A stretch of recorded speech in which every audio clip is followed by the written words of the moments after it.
Good evening. I'm Ross Nelson, Vice President of Cox Business. I'm thrilled to welcome you to the Get Started Rhode Island 2020. Thank you for joining us for our 8th annual Get Started Rhode Island event.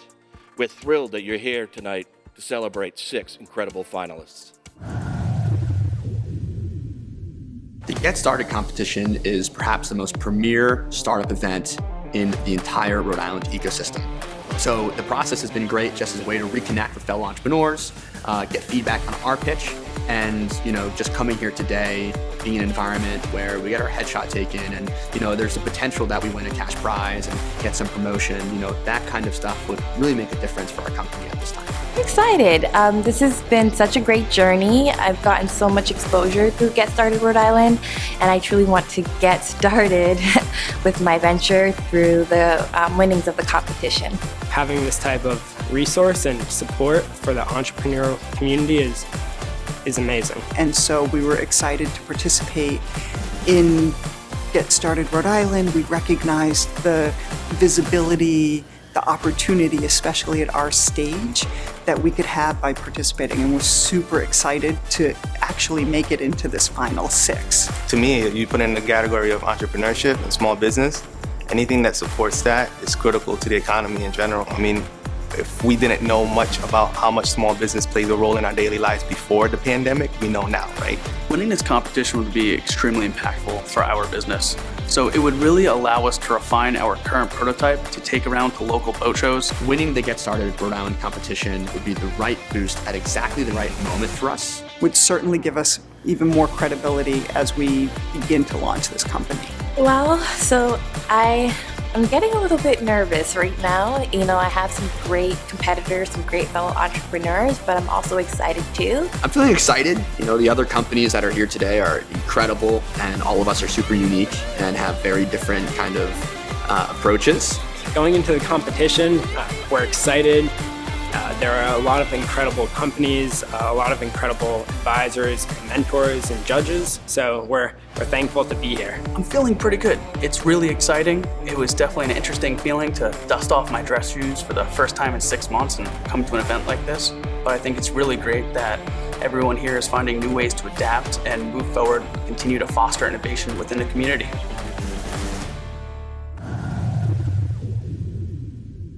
Get Started Rhode Island was created by Cox Business to give back and support the entrepreneurial community that is so vibrant in Rhode Island. Hi, this is Rhode Island State Treasurer Seth Magaziner. Welcome to the Cox Business Get Started Rhode Island Pitch Competition. I want to thank Cox for hosting this contest again this year and for your commitment to the startup community in Rhode Island. I want to thank our esteemed panel of judges, and most of all, I want to congratulate and thank this year's finalists. You are the entrepreneurs on the ground doing the tough work, building innovative and sustainable businesses. Your companies will benefit not only yourselves and your employees, but the entire state of Rhode Island, and I thank you for your work. There are many things that make Rhode Island a great place to start and grow a business. We have world-class universities, great location, incredible quality of life, and we must maintain our commitment as a state to building a strong entrepreneurial climate in Rhode Island. This is a challenging year in Rhode Island and nationally, but it is entrepreneurs and innovators like you that will lead our state on the road to a more sustainable and lasting recovery. Thank you all. Good luck. I look forward to seeing how you all do in this contest and beyond. Congratulations. Special thanks to our esteemed panel of judges for taking their time today to share their insights and have the challenging task of judging these incredible finalists. I'd like to thank Mike Ritz, Arnell Millhouse, Shannon Shallcross, John Rafferty, who won last year's event, and Carl Wadenstedt. The pandemic has changed our approach to the event, but our commitment to the entrepreneurial community has never been stronger. To comply with social distancing regulations, this year our event is all virtual. We started our call for Get Started pitch entries back in May. In July, we held a virtual workshop. We interviewed 16 semifinalists, and from there, tonight's 6 finalists were selected. We hope you've had a chance to check out their profile videos on the app, and I think you'll agree that this is an incredibly talented group of entrepreneurs. We're excited to see how their companies evolve after tonight's event. The prize package contains a mentorship with RIHub Venture Mentoring Services, Cox Business Telecom Services, a live interview with John Laughlin on WPRO AM, a radio schedule with Cumulus Providence, ads in the Providence Business News and Rhode Island Monthly, exposure on the Get Started Rhode Island website, and pitch coaching from Alyssa DeVere of the American Confidence Institute. Plus, tonight's participants will be part of ongoing articles, social media exposure with Cox Business and Rhode Island Inno, and win $25,000 in cash to help get this company to the next level. Additionally, we're excited to announce that we have a $5,000 bonus prize for the winning company of the Fan Fave vote, which took place on the Hoover app prior to tonight's event. And finally, one lucky member of our audience who registered for tonight's event on the Hoover app will win a fabulous prize package sponsored by Cumulus. The prize package contains 2 tickets to Providence Performing Arts Center for a show of your choice and a $100 gift certificate for dinner. The winner will be announced after the event. I want to thank our local sponsors, Providence Business News, Cumulus Media Providence, RIHub Venture Mentoring Service, and the Rhode Island Monthly for their continued support of the Get Started Rhode Island event, as well as amazing event partners that are just too numerous to mention, but are listed here and are very much appreciated. During the competition, we encourage you to share your comments on the Hoover app and social media and use the hashtag GetStartedRI.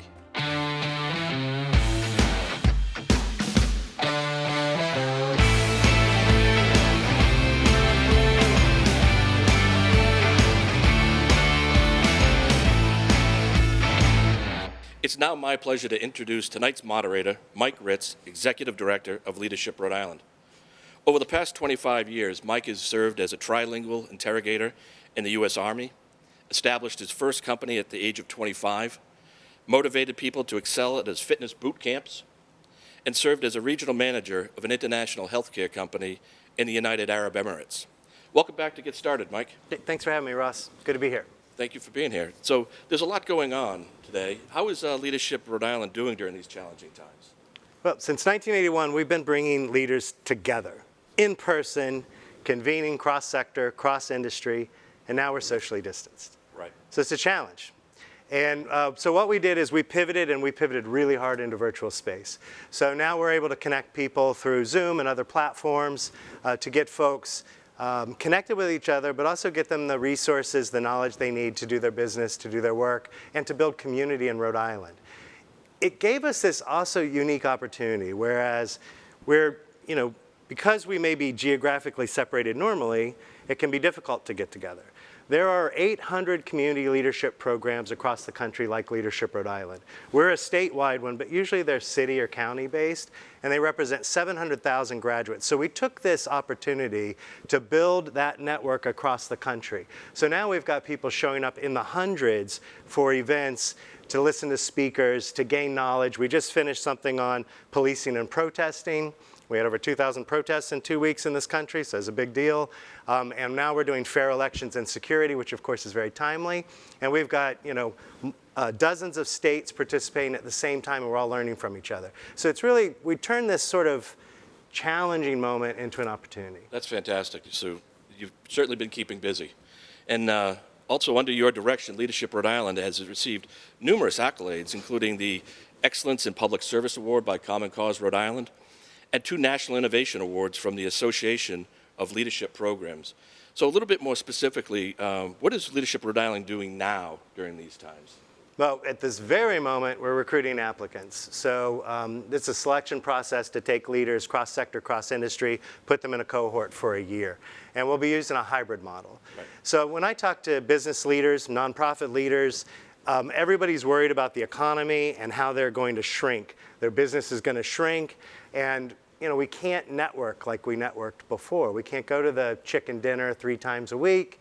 We're rather isolated, and so it's more important forever for connectors like us and hubs of connectivity to do that.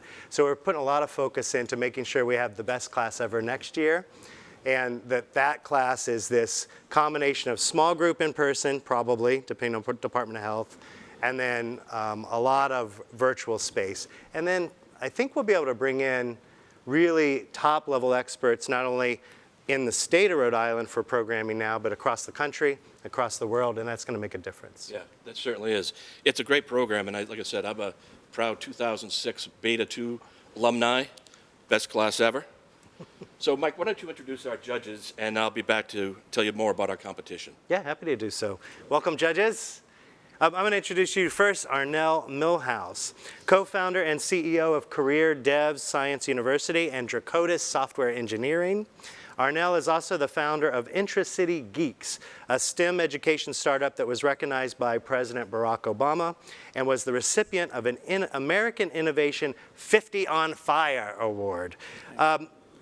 So question, just as an opener, what's sort of like the best advice you've received? Something that someone told you or a lesson that really sticks with you you'd like to share? It's making sure that you find something that people want if you're going into business and that people can't live without, even if they don't know that they can live without it. So that's the crux of really innovation and entrepreneurship. Yeah, and challenging, because oftentimes we'll enter into this situation with, let me give you what I want to give you. Yes. Right?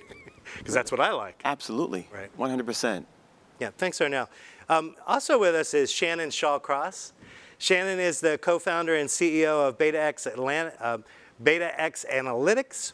Her company uses the power of data science to improve the cost, transparency, and quality of healthcare. Shannon is also the HIPAA compliance expert for the state of Rhode Island Department of Health, Information Exchange, that's a mouthful, and a TEDx speaker and author. So Shannon, along the same lines, what sort of lesson, what sort of wisdom do you've got to share with us of something you've learned? So many lessons, but one of the things that comes to mind that seems to continually be a theme is this idea of superpowers, that everyone has at least one superpower, something that they're really, really good at. And this is really important when you're starting a business. You have to really understand what you're the best at and align that with what you're doing. And then also, as you're building your team, you need to understand what's the superpower of each of your team members and how do you really leverage that to form the best possible group to accomplish what you're doing.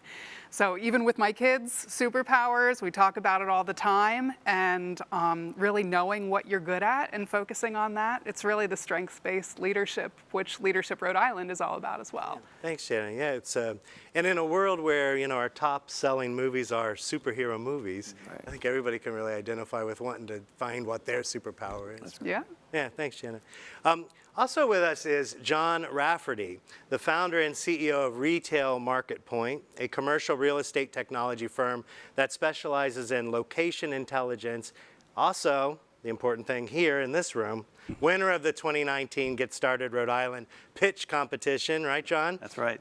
Retail Market Point provides the CRE industry a common language, a score to evaluate retail properties. John, maybe I'm not going to put you on the spot about this last year and what lessons in particular, but if you've got it, it's good. But what's a lesson you would share with us? Well, the thing that I'd like to tell folks, whether they're participants today or entrepreneurs in our state in general, is to think big. I think sometimes we feel constrained by the borders of our small state. We sometimes have a little bit of an inferiority complex. I know I find myself, I'll be talking to customers or prospects in different parts of the country, a corporation in Southern California, and they say, where are you located? And I'll say, Rhode Island, but it's midway between New York and Boston, like I'm apologizing for where we are. And I don't think there's any need to do that. Companies like Hasbro, CVS, Alex and Ani, Vibeco, companies that are born and bred in Rhode Island that are internationally and nationally successful. I think we got to look to those types of examples to think big, think beyond our borders. The name of this competition is Get Started Rhode Island. I think Rhode Island is a great place to start a business. We have a lot of resources, we have universities, we have a lot of support from events like this and some other things. But I think we have to go out there and show not only is Rhode Island a great place to live, a great place to raise a family, but it's also a great place to build a business. Just think big. Awesome. Yeah, thanks, John. Maybe later we'll hear how this last year has worked thinking big. Yeah. Sure. Last but certainly not least, and no stranger to this judges panel, taking off his mask like a superhero into his Clark Kent here, is Carl Wadenston, President and CEO of Vibeco Vibrators, an industrial manufacturing company. Get this, serves over 360,000 customers worldwide. He's a member of the National Speakers Bureau, a lecturer on culture change and lean operations, as well as serving on the Lean Steering Committee for Rhode Island's Economic Development Council, and certainly a 2017 graduate of Leadership Rhode Island. I got to throw that in there, Carl. Carl, come on, lay some wisdom on us here. So I think that the biggest piece of wisdom, especially during a pandemic that we are in now, is humility. And humility at least gives us the opportunity to say, I don't have all the answers. And then with that, saying that I don't have all the answers becomes curiosity. And if you can develop a team and people like we have here, the judges and everybody here and Cox, is that you can pick up the phone, the smallness of Rhode Island, you can pick up the phone here in Rhode Island and usually get some good answers and get some insight to things. So that humility leads to questions, leads to reaching out and saying, I don't know. So thank you. Awesome, thank you, Carl. So that completes our judges panel, and let's get ready for this competition. You guys ready for this? We're ready to go. Take us away, Ross. All right. Each of our finalists will provide a 3-minute pitch, and the panel will have up to 5 minutes to ask questions. The finalists are going to be judged on 5 criteria. The criteria include the target market has been defined, the product or service address a need or solve a problem, they have a competitive advantage over other providers, there's a clearly defined revenue model, and finally, the clarity of their overall presentation. It's now my pleasure to turn this over to the startups. Good luck to all the contestants tonight with their final pitches, and now on to our finalists.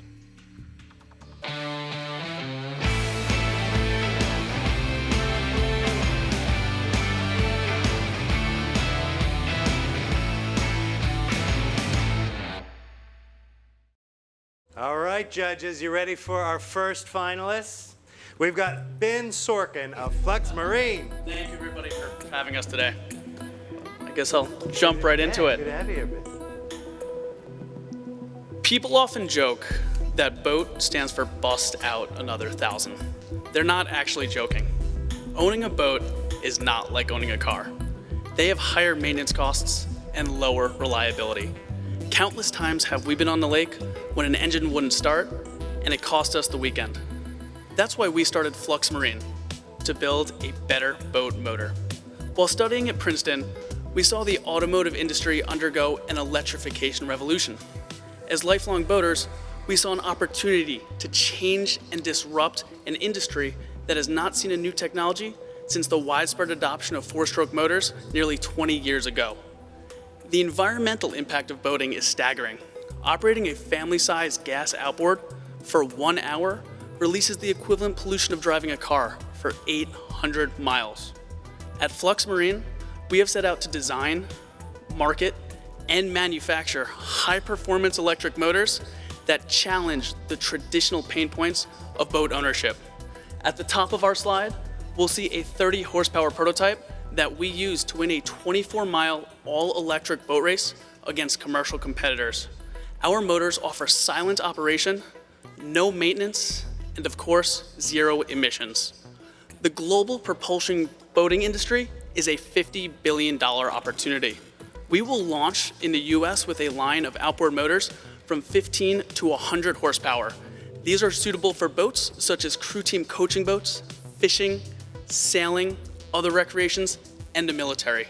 It's a $1.4 billion initial addressable market with over 180,000 units sold annually. Existing electric competitors use low-power motors or mid-power motors based on gas engine designs that are not true substitutes for gas engines. We have patented a closed-loop cooling system and novel architecture that allow us to have no maintenance, greater speed, greater acceleration, matching range, and lower cost of ownership compared to a gas engine. Our team has experience in battery development to Tesla, hybrid vehicle design for the Navy, and late-stage venture equity research. To date, we've raised $300,000 in non-dilutive funding, delivered our first motor to the Brown University sailing team, and secured a partnership with a leading OEM home manufacturer in the rowing segment. Winning this competition today would help us refine our prototype for demonstrations at local boat shows, going out and getting customer pre-orders, and positioning our company to raise our first round of venture capital funding. At Flux Marine, we have a desire to make a difference, a passion for the environment, and with our knowledge of propulsion systems, we will bring the marine industry on board towards a sustainable energy future. So please join us. Thank you. Right on the 3-minute mark, Ben. All right. Nicely done. Thank you very much. So, judges, we've got 5 minutes for Q&A. I will stop you at 5, so don't get carried away. Path to revenue. Interested, how far are you from your prototype stage to actually go to market? Great question. So right now, in the prototype stage, our motors actually outperform the existing competitors, which is how we got this first sale with the Brown University sailing team, which is sponsored by the East Bay Sailing Foundation. Right now, we're raising a round of venture funding to do a lot of R&D to develop that prototype to a pre-commercialization level. We're starting to accept pre-orders for 25 early adopters to launch next summer for a paid external beta test. The year after that, we plan to go to market with contract manufacturers and selling anywhere between 800 and 1,200 units. At a cost of anywhere from $10,000 to $25,000. Thank you. Is your target market individual consumers, so individual boaters, people who commercial? It's a mixture. To start, we're definitely targeting individual boaters and people who have boats and need to replace their gas engines. We're going with outboards because they're easy to retrofit and essentially get the quickest market penetration. Once we prove market traction and excitement around our products, we're then working with companies like Wintech to integrate directly with OEM home manufacturers to sell with much larger distribution channels. Can you also explain the no maintenance? Yeah, absolutely. If you look at a gas engine, they comprise hundreds of moving parts. I've spent many years of my life sitting looking at an engine only trying to figure out what could be going wrong. With electric motors, we have very, very few actual moving parts. If you take an electric motor and you drop it in a gas engine structure, as other companies have done, you still have a lot of those moving parts, those bevel gears, impellers. We've gotten rid of all of that with a ground-up design that focuses on our closed-loop cooling system, so no maintenance, no winterization. Thank you. You mentioned a little bit about competition, but I'd be interested to hear a little bit more about what your competitive advantage is for particularly against maybe larger manufacturers that have access to those target markets that you want to deal with. Absolutely. So looking at larger companies and where they're headed, they definitely have their eyes on electrification. But after talking with members at board of directors of some of these larger companies, they are really focused on waiting to see if a smaller company can develop the right technology to take something to market, develop somewhat of a market presence, and then look to acquire. If we look at Brunswick, one of the largest companies in the space who owns Mercury, they've made over 25 deals in the last 6 years in values ranging from $50 million to $950 million. So this space will be very hot for acquisition. So I'm going to get granular on this. Why would you need to cool an electric motor? So when you look at an electric motor, it has a continuous torque rating and a peak torque rating. And the difference between your continuous torque rating and your peak torque rating is the ability to cool and suck heat out of the motor. So the peak torque rating is determined by the physical size of the motor, the amount of magnetic field you can create. So the better you can cool and pull this heat from the motor, the closer you can get your continuous rating to your peak rating, and what that ultimately allows you to do is have a reduced size and cost in the ultimate product. So how about these battery packs? Do they have to go on the boat as well? Because if you're a boater, I want to reduce the weight for speed, and if I'm doing activities, I want to have tubes and skirfers and anything I can get in the boat. Absolutely, and obviously batteries do add weight. But because we've made the outboard so simple and so straightforward and re-engineered it, the outboard gets significantly lighter. If we look at a 30 horsepower example, a gas engine might weigh 220 pounds, you could have a 50-pound lead acid starter battery, and then another 30 to 40 pounds in fuel. Our electric outboard only weighs about 85 pounds. We would use 2 modular battery packs for a total of about 220 pounds. So in something like that, we're actually lower weight. Additionally, the battery packs are modular, so you can add them and arrange them around the boat to have different weight distribution. For example, it might be easier to plane out in such a way like that. Thank you. Judges, we have about 40 seconds. Other competitors, who are your direct competitors right now in this space? So companies like Torqeedo, Pure Watercraft, Aquawatt, they fall into different buckets, either very small motors, mid-power motors, or systems that just take electric motors and they put them in gas engine architectures. So you end up losing a lot of those weight advantages and maintenance advantages. We've actually gone head-to-head with these competitors in that 24-mile electric boat race in the Chesapeake Bay and came in first place. 10 seconds, anything? Good, judges? Good. Thank you, Ben. All right, Thank you everybody for your time today. Really appreciate this opportunity. Yeah, thank you much. Take care.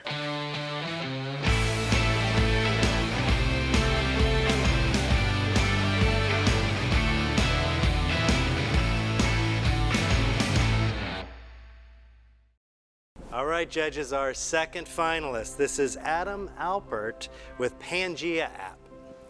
Hi, Adam. Thank you. Are we good to go? Yes. Our education system today is failing an entire generation. Almost 50% of recent college grads are underemployed. A big reason for this is because they're not getting the real world work experience they need to be able to find a high-paying job once they graduate. It's a shame. College talent is one of our society's greatest assets. It has been the lifeblood of our country's most innovative companies for the last 70 years. At Pangaea.app, we are reimagining how companies interact and work with students, and in the process, unleashing this resource for the Fortune 5 million. The 5 million middle-sized businesses, small businesses, and startups that are the lifeblood of the economy. Our platform enables the entire engagement, from posting opportunities to selecting the right student, getting the contract set up, and getting them paid. Because of all this, it removes a lot of the HR headache that oftentimes acts as an impediment for companies being able to manage and work with students. An added benefit is we bypass college career centers, who oftentimes act as gatekeepers to this really critical asset. I will make a small mention here that all of the projects are paid. We believe that unpaid internships are an impediment to economic mobility, and therefore we do not allow them. Part of this aligns with our incentives as a business because we charge a percentage fee on the companies when they pay out the students. The past 6 months, we've seen a drastic change in our society with COVID and its rapidly accelerated trends in the future of work and the future of education. In that time frame, we've expanded to more than 500 campuses, onboarded 1,000 clients, and have helped our students earn more than $125,000. More than this, we are growing continuously at 50% month over month. Our team is 100% Rhode Island. Our first 2 hires were a recent grad from RISD and a recent grad from North Providence who just graduated from Bryant. 3 of us actually just moved in together on the east side of Providence so we can work really intensely together for however long this COVID crisis lasts. Part of the reason we've grown so aggressively is we've used our own product to hire students to help us out with social media marketing, content creation, and outbound sales. I'm not gonna lie, this is a really critical moment for our company. We've come a long way, but we're just getting started.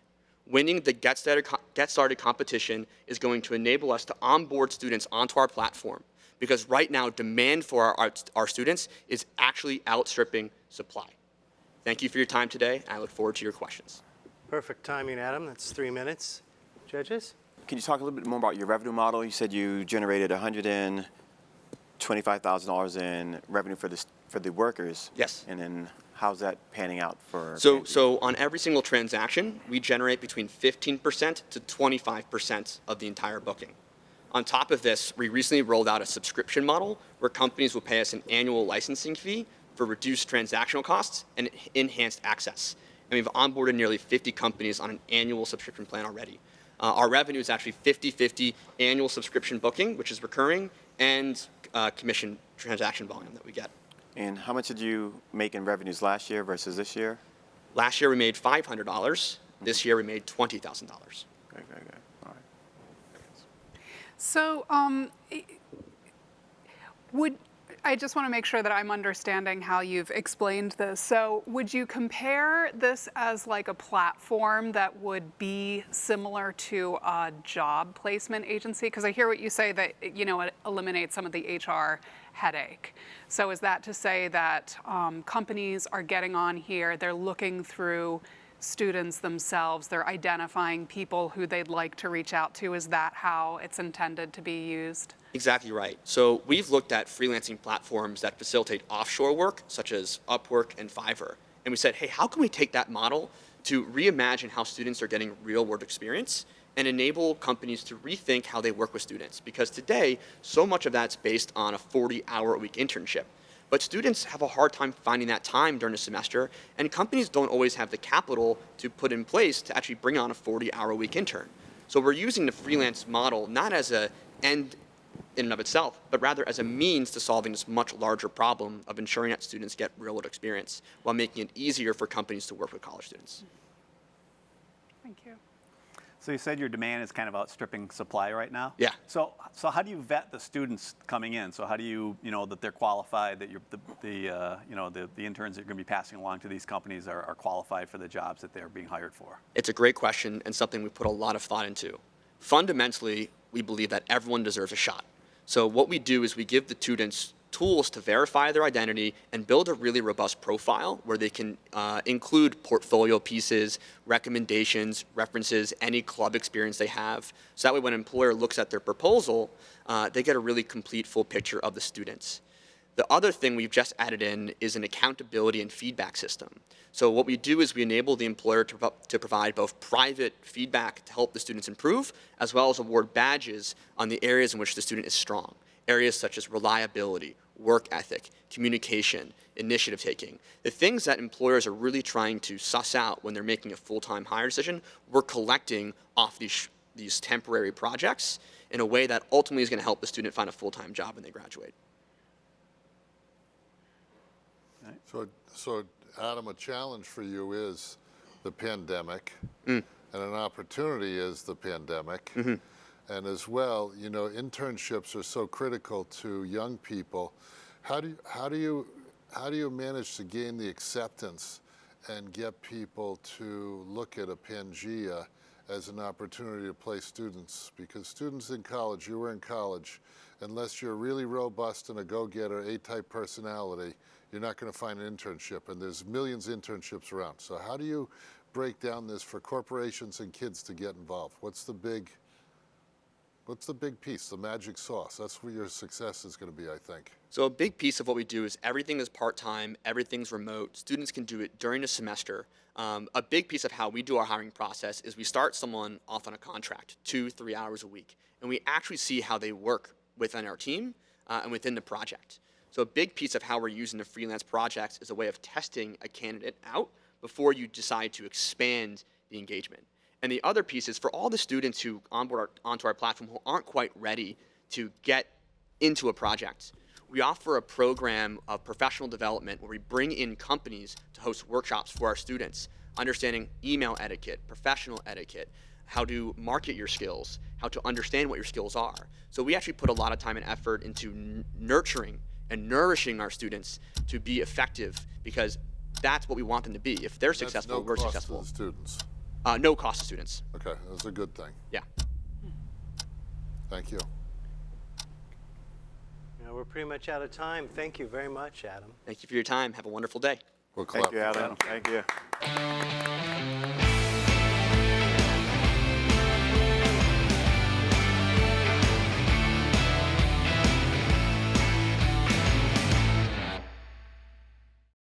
All right, our next finalist judges is Lane Mayer of Visit.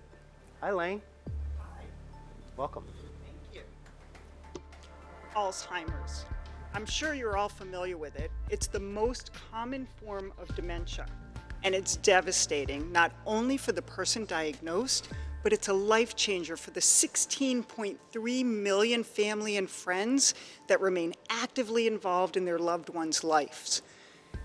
90% of those non-professional caregivers report extreme stress and anxiety. They don't know how to continue having a relationship with their loved one. But that's where Visit comes in. There are resources today, websites and support groups and forums, but piecing together a program that works is time-consuming and difficult, especially on top of the busyness of life. So Visit simplifies it. Visit is a guided program that gets delivered every month in a box.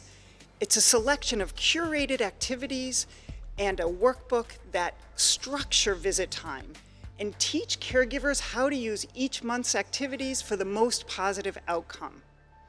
Subscribers also gain access to the Visit app with behavior tracking and a family communication tool.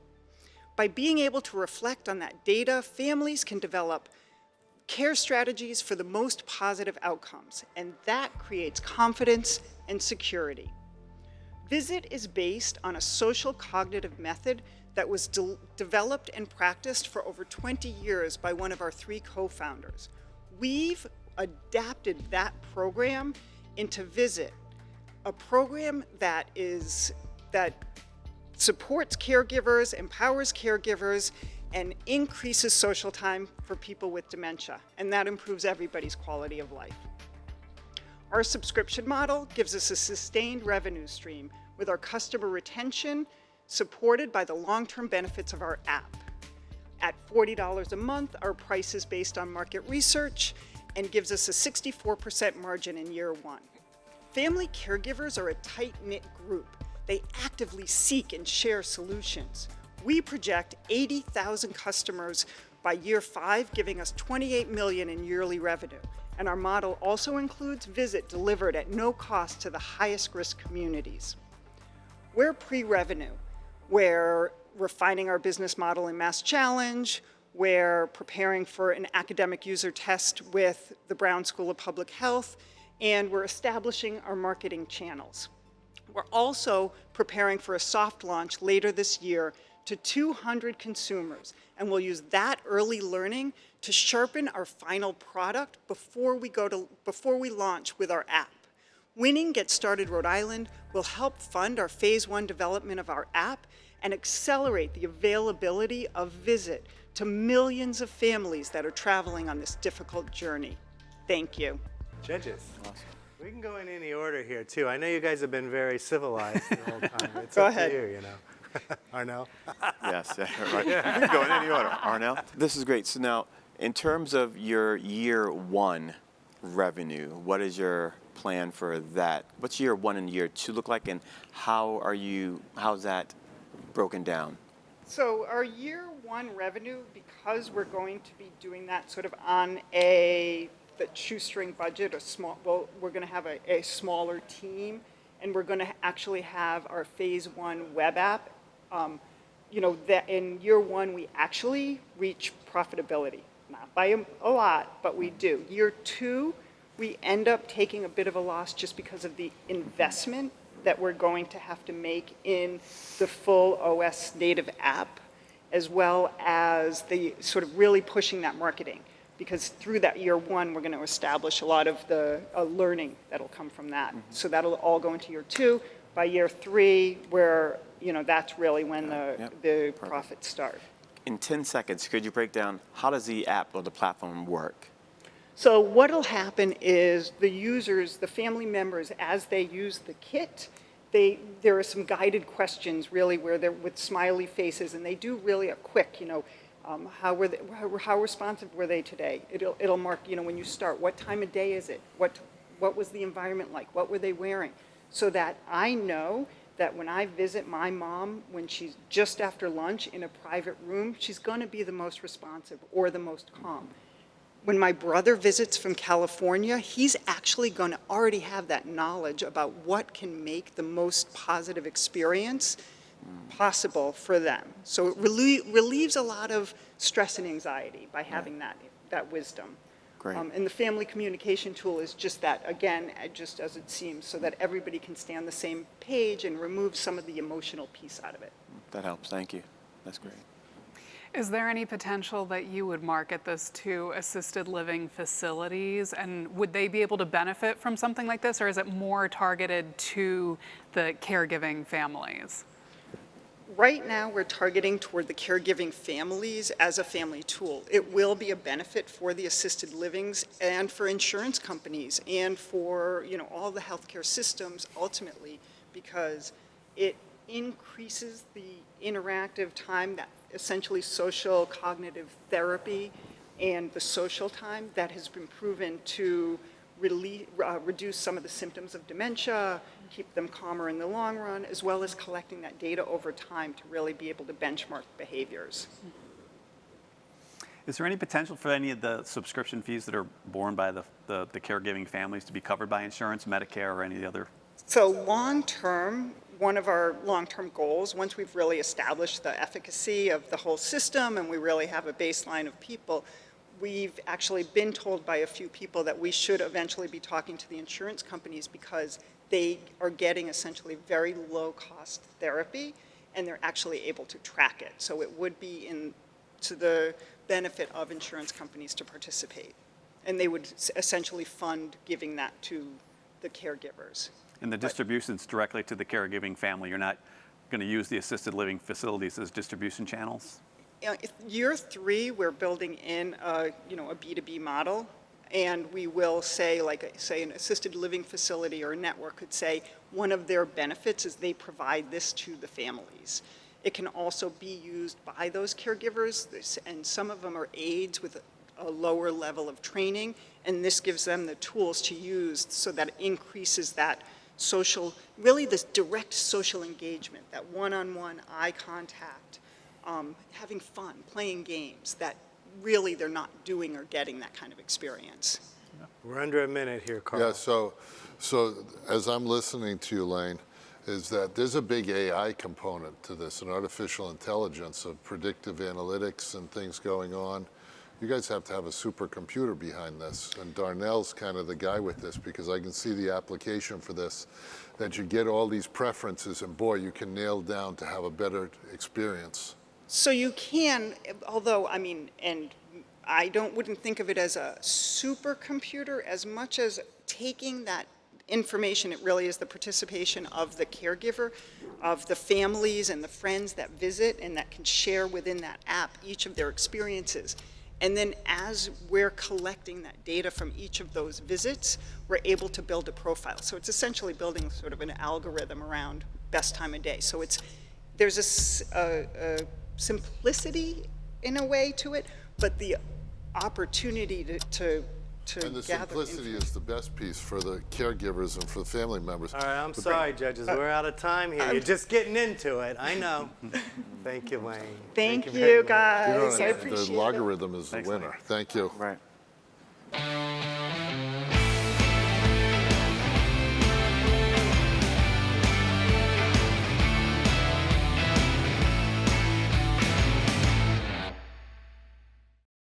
All right, judges, this is finalist Caroline Jean Baptiste of Curly Girl.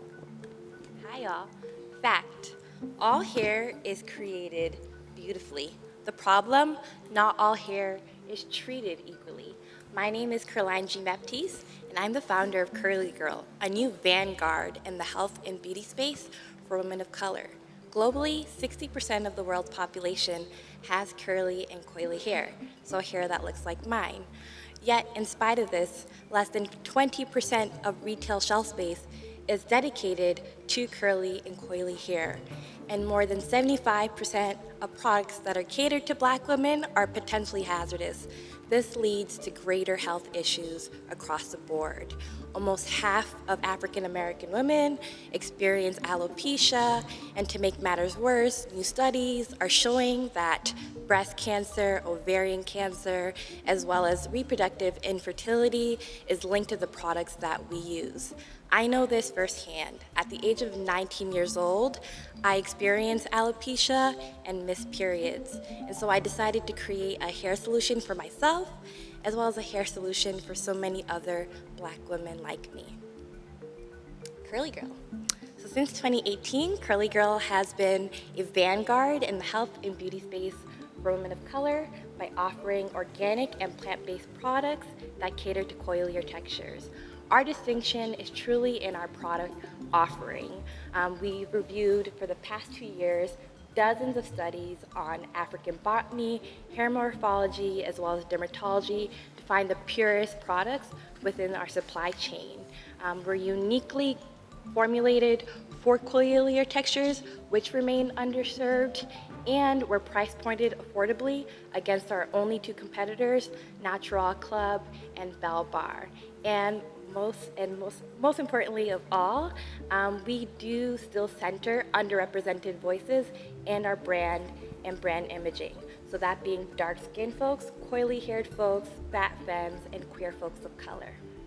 And so, globally, within the $6 billion hair care market, Curly Girl truly has the potential to be a leader in the space. And we're on our way. To date, we garnered 2,000 unique visitors annually. We're revenue generating and have seen a 900% increase in our sales amidst COVID-19. And we have a strong team of Brown alumni as our advisors. And that leads us to where we are right now. Winning the pitch competition would be vital and pivotal to our growth and our trajectory as an independent beauty brand, and it would be a symbolic win for so many other Black women, young Black women entrepreneurs like me that are looking to raise capital and are on the long race to do so. And so thank you again for your time. My name is Caroline Jean-Baptiste, and we hope that you choose Curly Girl to get started and to thrive. Thank you. Thank you, Caroline. Yeah. Thank you. And Questions, judges? yes, my question is, so you mentioned the 900% revenue increase. Yeah. Can you talk to us about where you were last year in total revenues and what that number is today? Yeah. And so we can start there.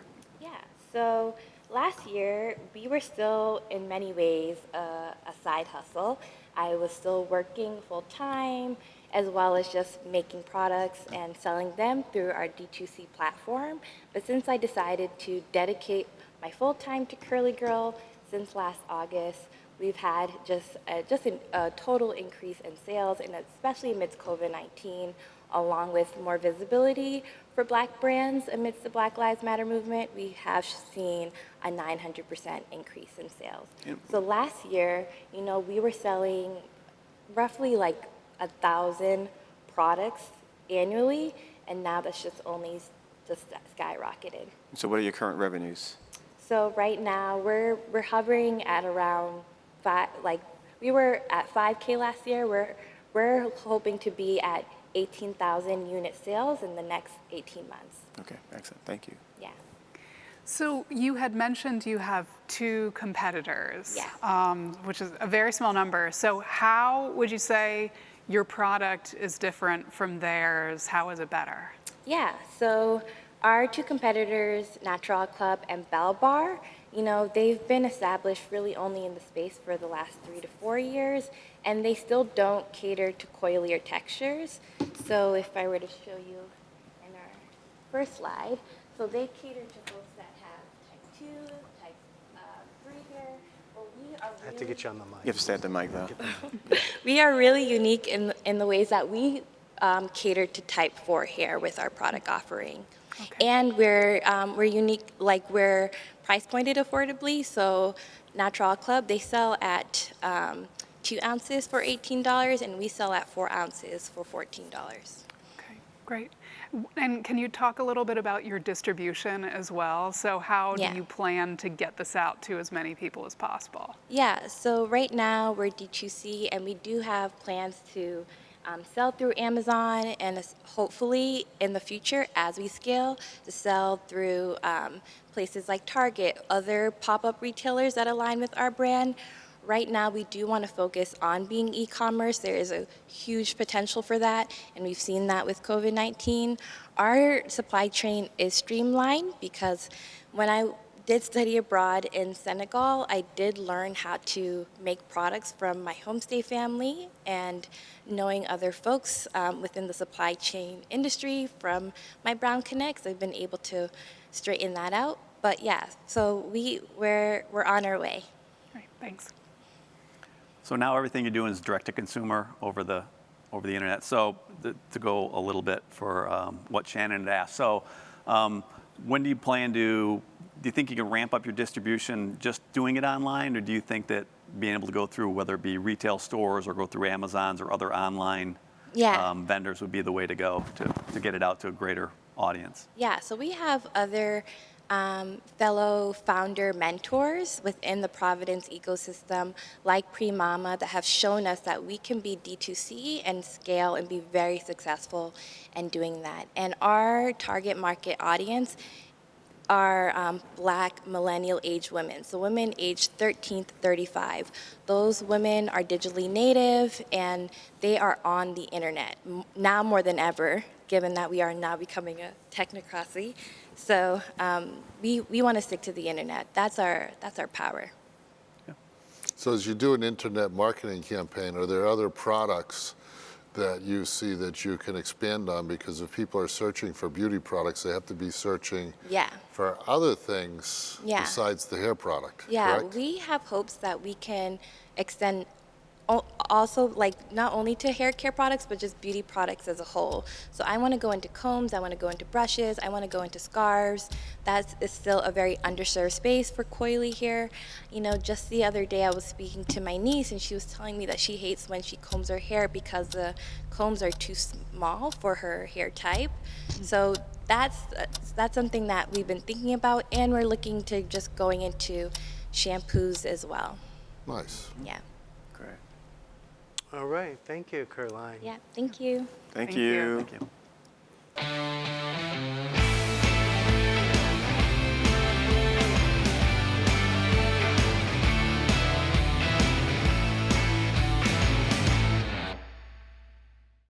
Judges, our next finalist. This is Ethan Binder with GoPro. Hi, Ethan.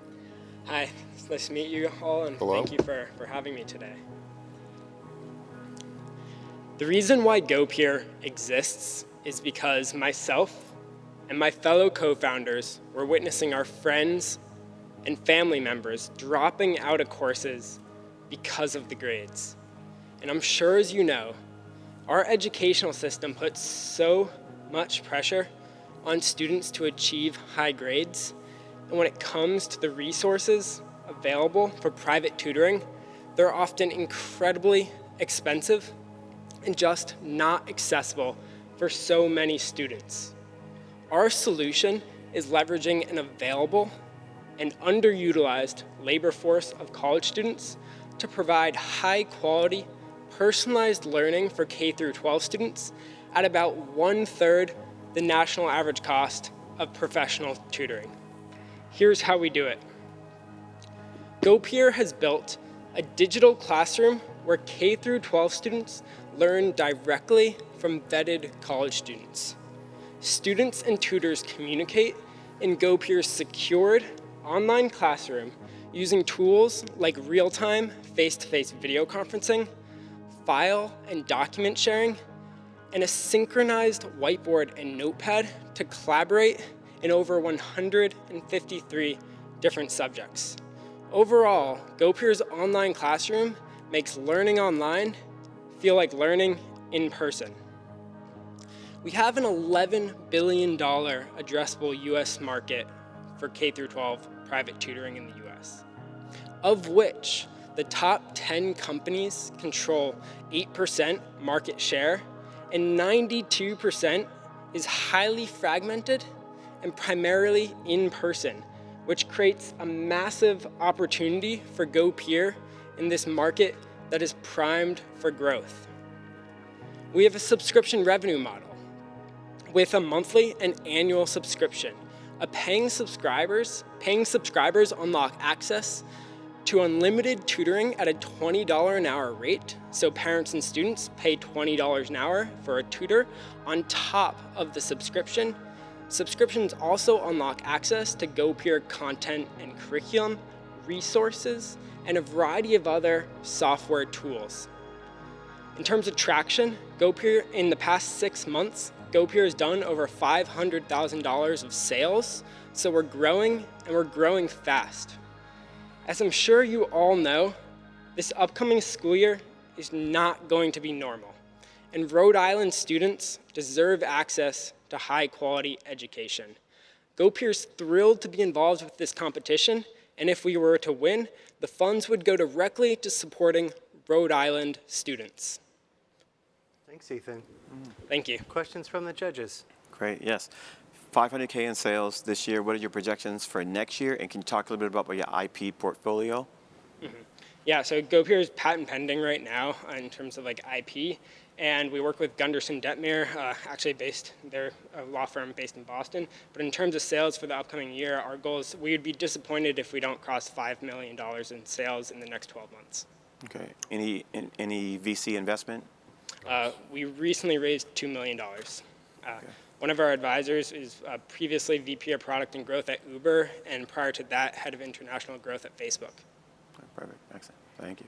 So how are you going to reach all the people that you need to reach to hit that revenue target? Are you going to increase marketing, or how are you getting the word out? Yeah, so pre-COVID-19, one of our biggest challenges was working with families who were skeptical about what it means to learn online. Everyone thought it was Skype or Zoom and didn't think there was any value. But now the mindset has changed, and that even when things go back to normal, that mindset is not going away. It creates transformational change, and it's a game changer for GoPeer. And so in terms of how we're reaching them, one, we eliminated that huge challenge of scaling with the customer base who's skeptical of what it means to learn online, and two, increasing marketing and growth efforts.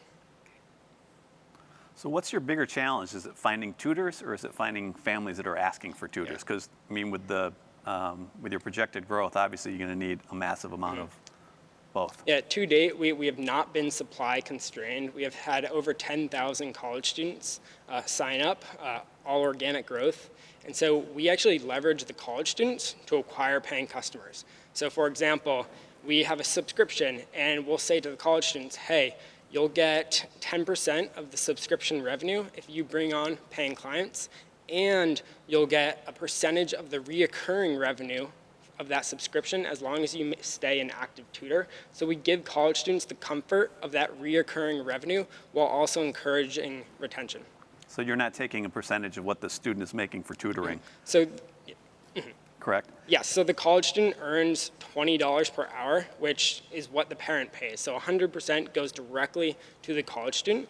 We actually used to have a take rate on that. However, we realized that if we're really thinking big about how we're going to break out long term, like there's risk if we keep taking a take rate on that. So we wanted the college student to earn 100% of that, of what they're actually working for, and then our revenue and net profit is coming from the subscription and recurring revenue. And what's the subscription charge for the families? Yeah, so we have annual and monthly.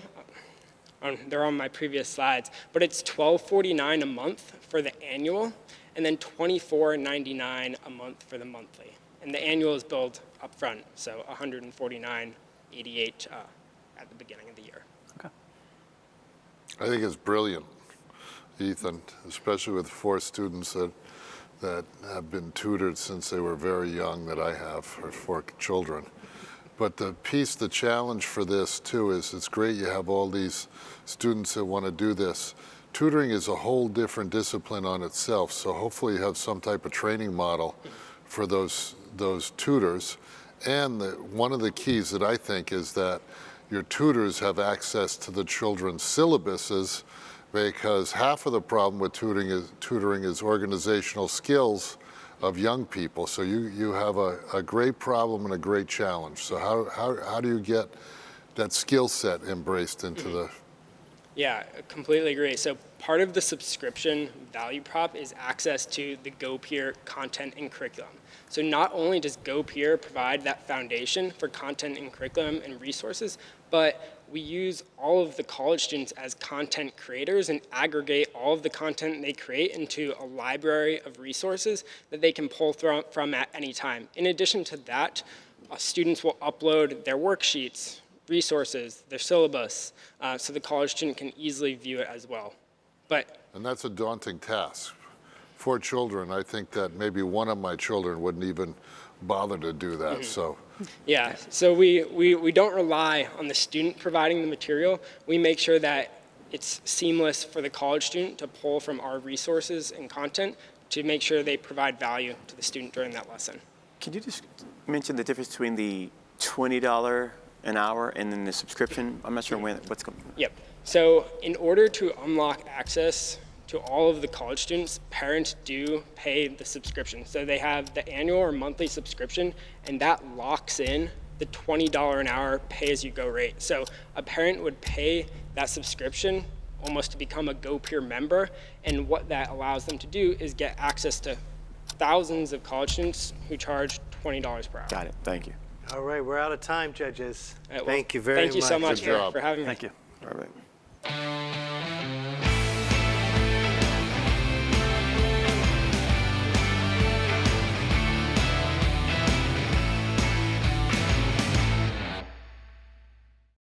All right, judges, our next finalist. This is Eugenio Fernandez Jr., and his company is Asthenis.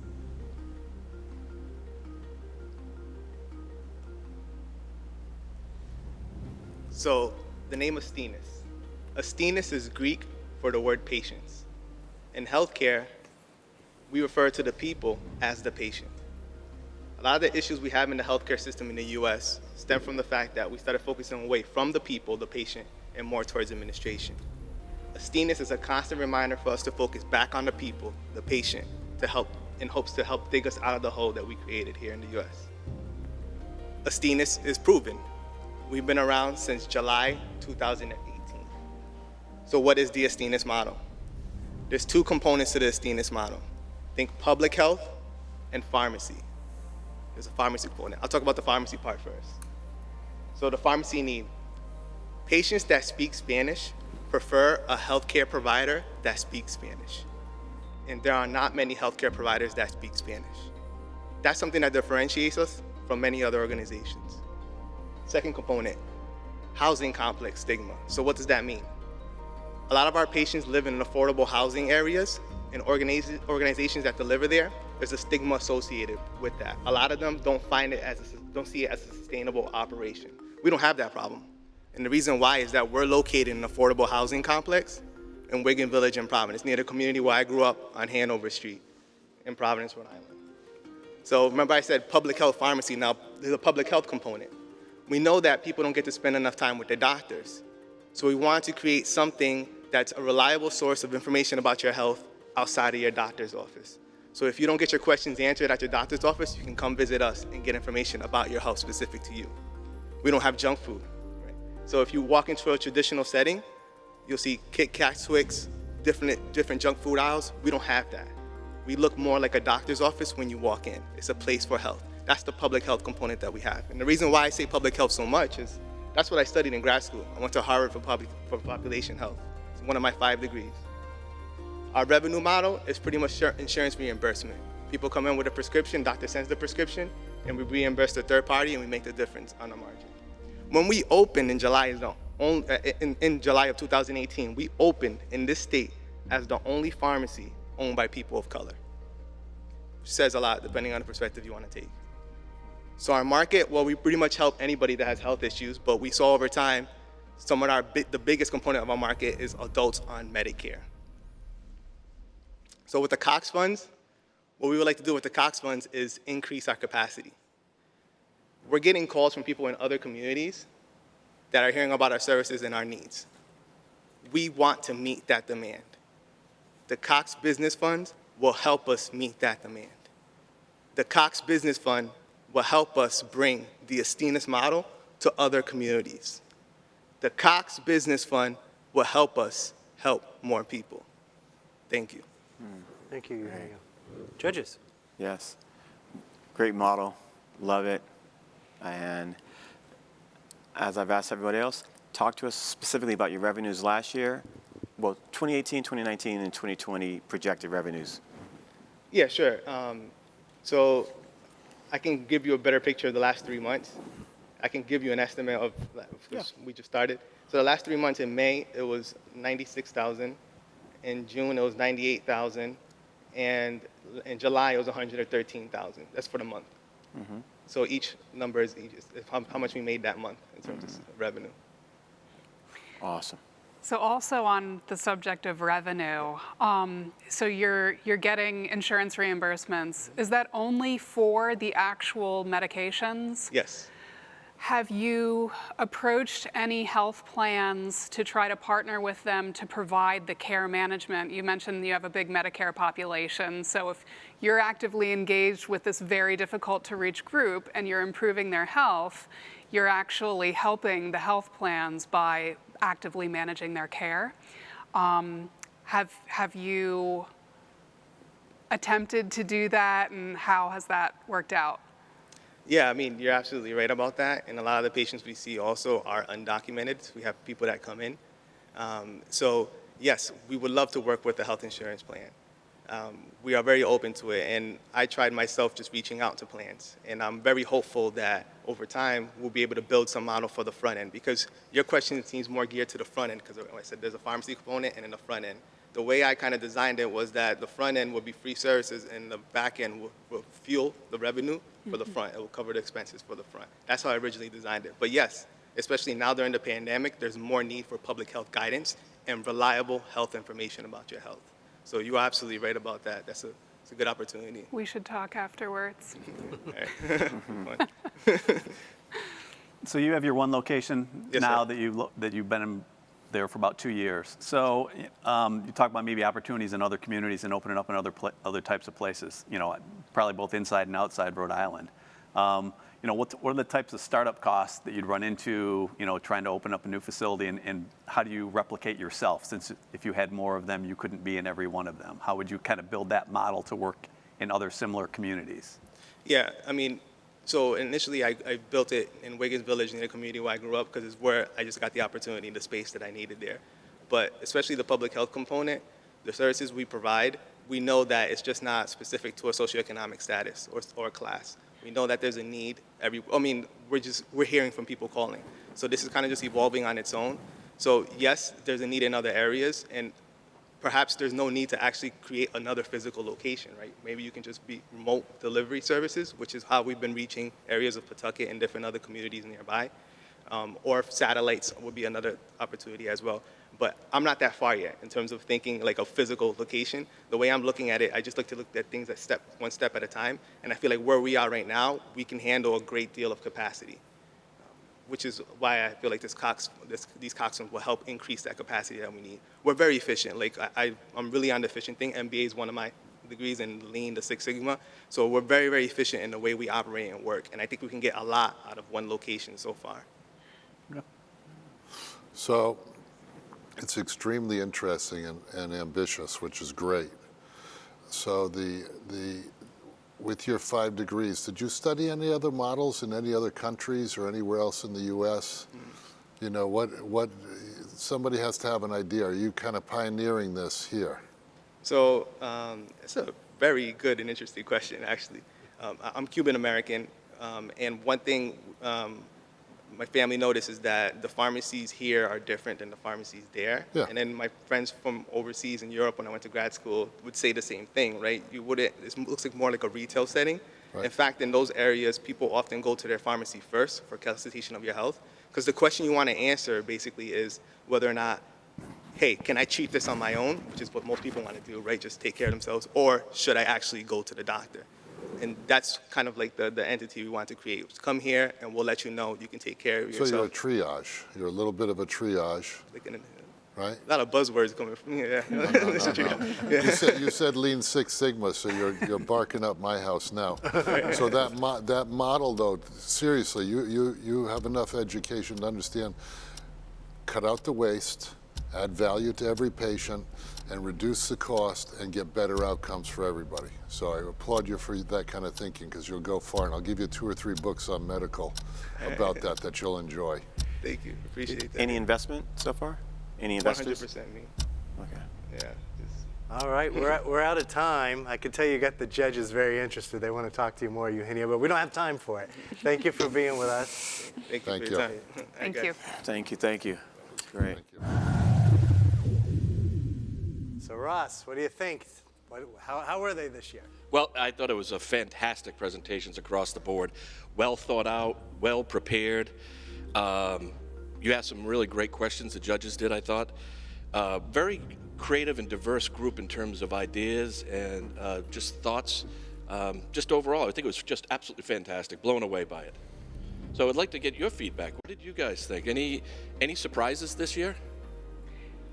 One of the things I was thinking about is that, we did a little bit of research beforehand just to check out websites and to check out the companies. And I came in with a thought of how each company was going to do in my own mind. I had already made like a bit of an assessment, but as soon as I heard each of the pitches, I feel like my perspective completely changed. And just to hear the passion and how well prepared they all were, very well researched. They had all of their stats ready.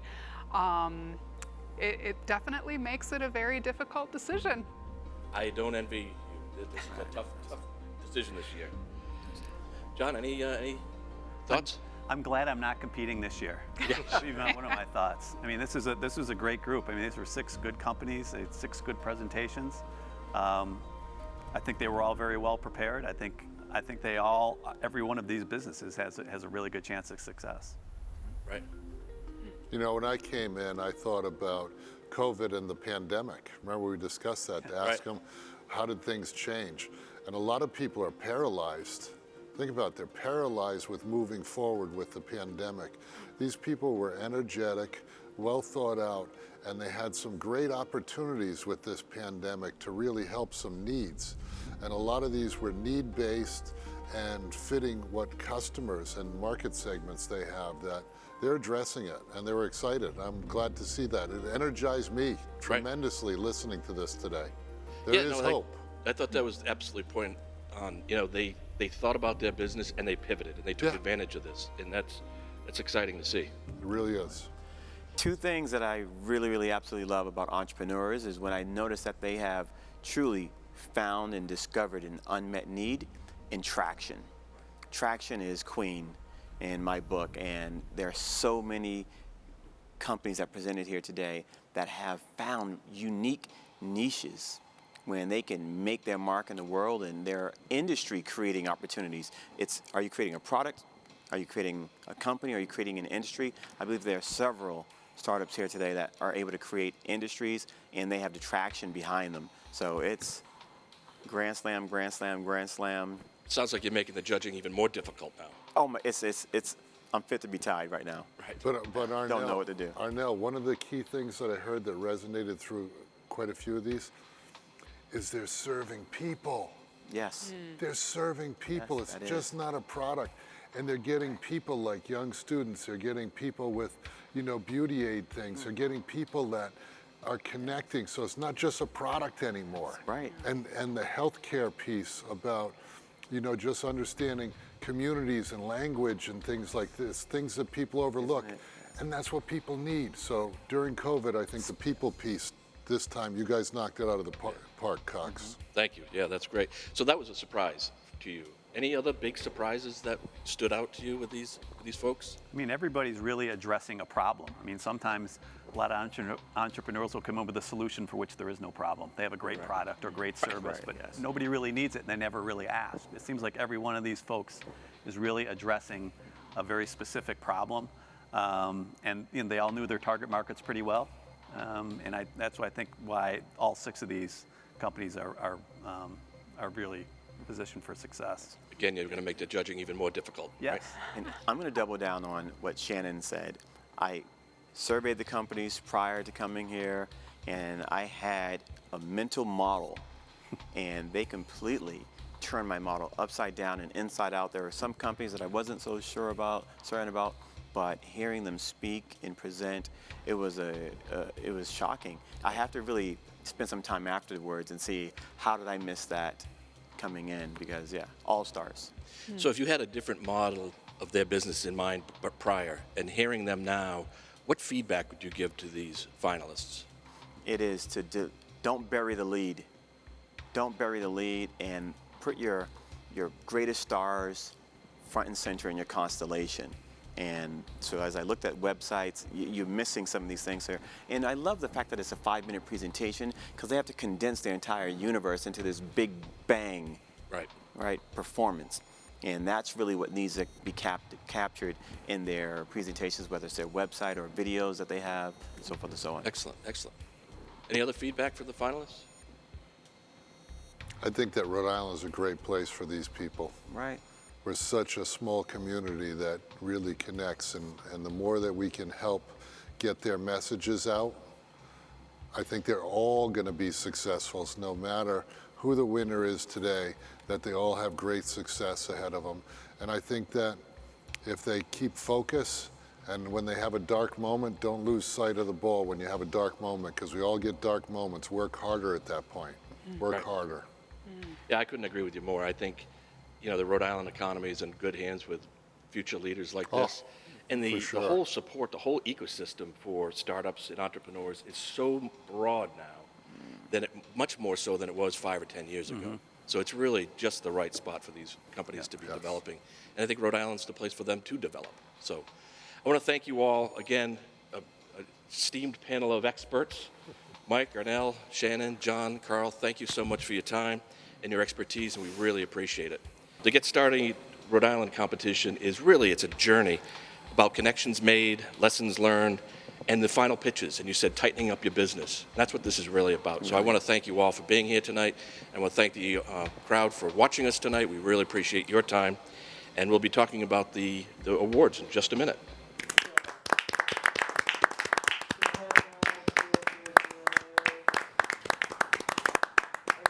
Well, tonight we have a special greeting from the Governor of Rhode Island, Gina Raimondo, who's a strong supporter of the entrepreneurial community.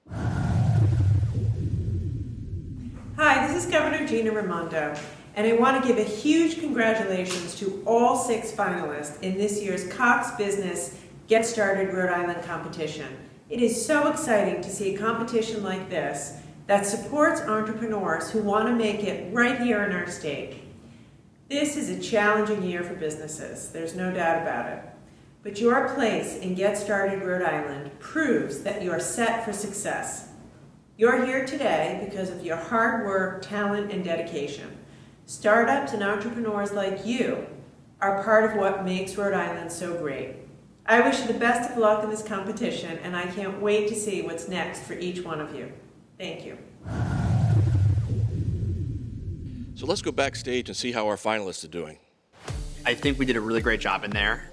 Made it through all of my points. I thought the judges asked really great questions, things that we had good answers to, but also things that I think we'll be thinking about for quite some time. It was just a fun, exciting atmosphere in which to pitch. I didn't expect that I would get nervous. Overall, I think it went okay. It came in within the time limit, but I definitely was a little bumpy. Like any pitch competition, you're a little nervous. I'm really here. I'm really doing this. I can't believe I made it this far. But it was great to be up there. The judges were obviously super engaged, asking really good questions. There were some questions I didn't anticipate, but I was ready for the answer just because of the knowledge that we have about our businesses. And being very familiar with your business is important. I wasn't expecting to get asked kind of how our revenue has grown for the past 2 years, and we had a really great answer to that. I mean, we did $500 in 2019, and we've done 20 grand so far this year. So I did feel like we were really prepared to answer those questions, and I hope the judges felt that the answers were sufficient for their thoughts as well. There's some tension in the air, but once you get on stage, everything just kind of you execute on what you've been practicing and what you know, and try to share your story and hope everyone enjoys it. Not only are you being asked really informative, great questions about where you're at in your company and why you want to win, but it also is a reminder of why you're doing what you're doing. Yeah, it was fun. I enjoyed myself. So I really liked it, yeah. I tried to be as prepared as possible and hopefully was able to communicate our message clearly. We're getting closer to announcing the winner of the $50,000 grand prize. Let's get back to the competition.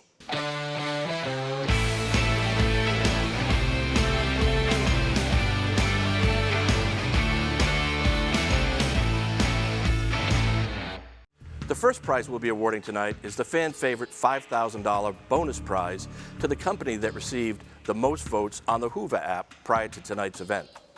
The fan favorite $5,000 winner is Visit. Congratulations. All right, there you go. And before we announce the grand prize winner, Let's hear from John Rafferty, last year's winner, and see how he's doing today. My name is John Rafferty. I'm the founder and CEO of Retail MarketPoint. And Retail MarketPoint is a prop tech or property technology company that specializes in retail location analytics to build a platform to deliver what we call Brand Score. And Brand Score is a universal, objective, real-time measure that instantly evaluates any location in the U.S. for any retail brand or concept. It's kind of like a FICO score or credit score for retail real estate location quality. So a program like Get Started Rhode Island, it's a tremendous resource for the state of Rhode Island. At last year's event, I talked to a number of people who'd been to a lot of events in the Boston area, venture capital events for entrepreneurs and all, and the Get Started Rhode Island one was just first class. You know, the sponsorships, the prize money, feedback, the opportunities before, during, and after the program. The coaching from Melissa DeVere was extremely valuable. Your job when you pitch is to give the other person confidence. And her main thing is all about confidence. So it's not only about having confidence in what you're saying, but really giving confidence to the people you're talking to, whether it be judges or investors, to give them the confidence to make the right decision to choose you for an investment or a prize or whatever decision they may be making. The $25,000 cash prize was extremely valuable. It allowed us to invest a little more in sales and marketing, allowed us to put a little more backbone into our IT. With Cox Business Services, we upgraded our phone system here to a voice over IP system. We also were able to put in higher speed internet within our offices here, which has been a tremendous help to us. Back like I was in January, February, I did the John Laughlin radio show along with Ross Nelson, which was a lot of fun. So one of the prizes was a full-page ad on the back of the Providence Business News, and that and some of the other publicity that was generated as a result of the Get Started Rhode Island competition benefited us a lot. We had people reach out, potential customers that we are still in contact with, potential investors and other people interested in our business. So some of the buzz around the event, both through the Providence Business News and through Cox and some of the other outlets that picked up that information, proved very valuable to us. We've continued to have a lot of positive changes with the company. We signed a partnership agreement with Moody's Analytics, where we became the retail analytics partner on Moody's Commercial Real Estate Information Services Network. And my message to applicants and competitors in this year's program is to really enjoy the process. You know, get the most out of the resources you're provided. But as far as the competition itself goes, you know, craft your message, hit your marks. You know, the 3-minute pitch can transform your business. And before we make our big announcement, I just want to take a moment to personally thank our finalists, our judges, and our sponsors. And I also want to thank you, the viewers. On behalf of Cox Business, thank you for spending your night during our virtual event. And now the moment we've all been waiting for, the grand prize winner of Get Started Rhode Island 2020 is... It's GoPro. Congratulations.